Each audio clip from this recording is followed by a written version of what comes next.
Voilà, je m'appelle Thierry, j'ai 44 ans. J'étais ambulancier pendant 25 ans.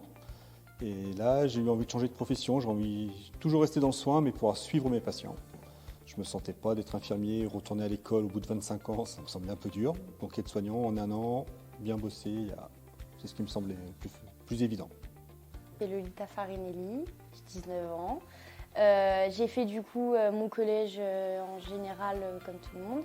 À la fin de ma troisième, je suis partie du coup en CAP coiffure. Donc ça m'a pas plu. Moi j'aimais surtout les personnes.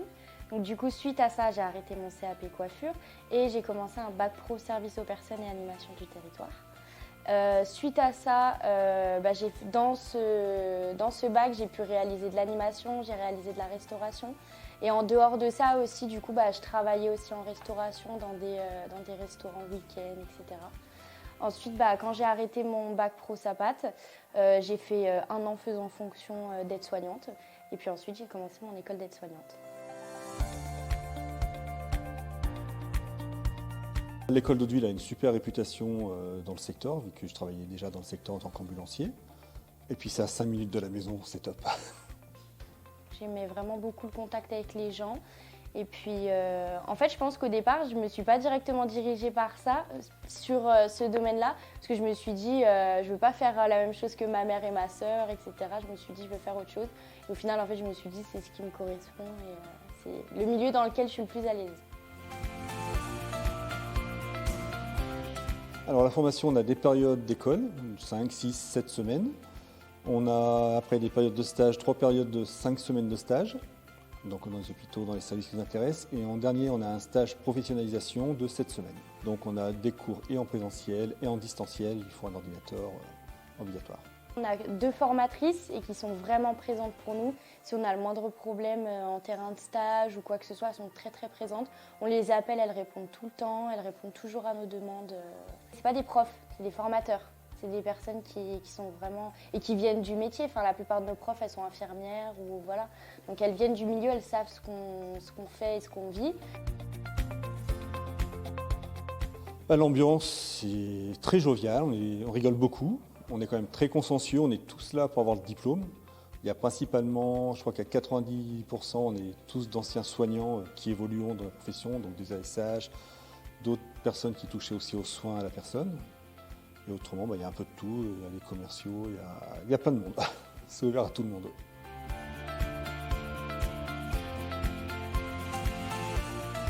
Avant, j'étais ambulancier, donc c'est vrai que je laissais le patient à la porte de l'hôpital. Et là, c'est vraiment super intéressant de voir le suivi. Là, par exemple, en rééducation, j'ai pu suivre les patients sur 5 semaines. J'ai vraiment pu voir des gens qui arrivaient et qui ne marchaient pas. Et là, ils partent en même temps que moi demain en marchant sur leurs 2 jambes. C'est super intéressant. On voit vraiment la progression, ce qu'on fait a de l'importance. En tant qu'ambulancier, je fréquentais les AS avant, mais j'avoue, je les maudissais. C'était celles qui faisaient que le patient n'était pas prêt, qui me faisaient perdre du temps. Et là, d'avoir fréquenté, d'avoir fait le métier, je vois qu'en fait, c'est vachement compliqué. Elles ne perdent pas du temps, c'est pas qu'elles veulent pas, c'est que des fois il y a des problèmes de communication. Les patients qui ne veulent pas être prêts, qui font tout pour pas être prêts, et elles galèrent à mort, quoi. Elles font tout ce qu'elles peuvent et c'est vraiment elles qui font tourner le service, quoi. Si elles décident demain de ne pas travailler, l'infirmière ne peut pas bosser, le médecin ne peut rien faire. Les AS, elles sont pas pénibles, en fait c'est le corps de l'hôpital. C'est vraiment elles qui font que ça avance. Quand on revient de stage, souvent, on a une matinée avec notre formatrice référente parce qu'en fait, la classe, elle est divisée en 2. Il y en a qui ont une certaine formatrice et d'autres qui en ont une autre. Et en fait, on va chacun avec notre formatrice, etc., en groupe. Et on va tous raconter notre stage, ce qu'on a aimé, ce qu'on a moins aimé, ce qui s'est mal passé ou bien passé. Et puis en fait, on débrief tous ensemble et au moins, on sait aussi comment ça s'est passé chez les autres, ce qu'on peut améliorer, parce que les autres, ils vont nous donner des conseils et nous aussi. Enfin, voilà.